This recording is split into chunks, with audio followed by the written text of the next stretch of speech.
mes yeux, se partageant sur l'abrupte falaise, se portaient tour à tour, de ma route à la leur. La caméra des Lacrymées continue son voyage musical au cœur de la Divine Comédie. Après l'enfer, place à l'épisode 2, le Purgatoire.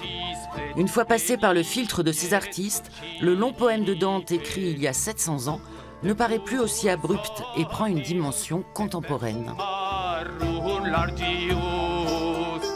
On crée un spectacle à la fois un petit peu comme une constellation avec des planètes.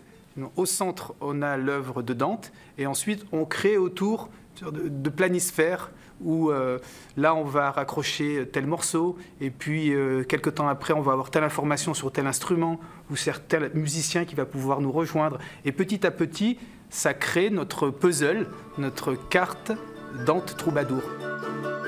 Quand Dante a écrit la Divine Comédie, il avait entre 30 et 40 ans.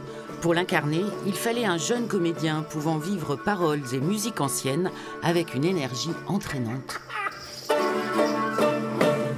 Je suis le corps de Dante, je suis aussi le récitant.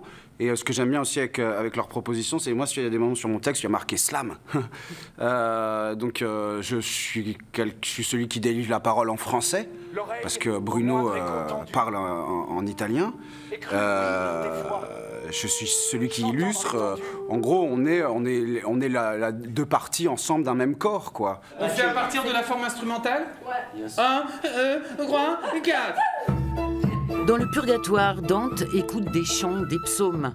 Une longue enquête a été nécessaire pour retrouver cette musique, puis l'arranger au goût du XXIe siècle sur des instruments anciens.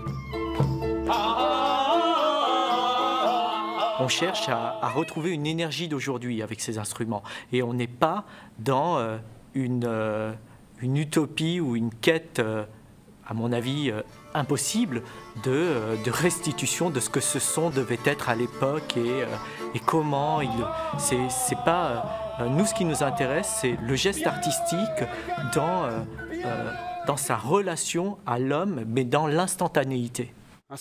L'automne prochain, le Purgatoire sera présenté au Sémaphore à Sébaza. Pour atteindre le paradis, il faudra attendre 2019.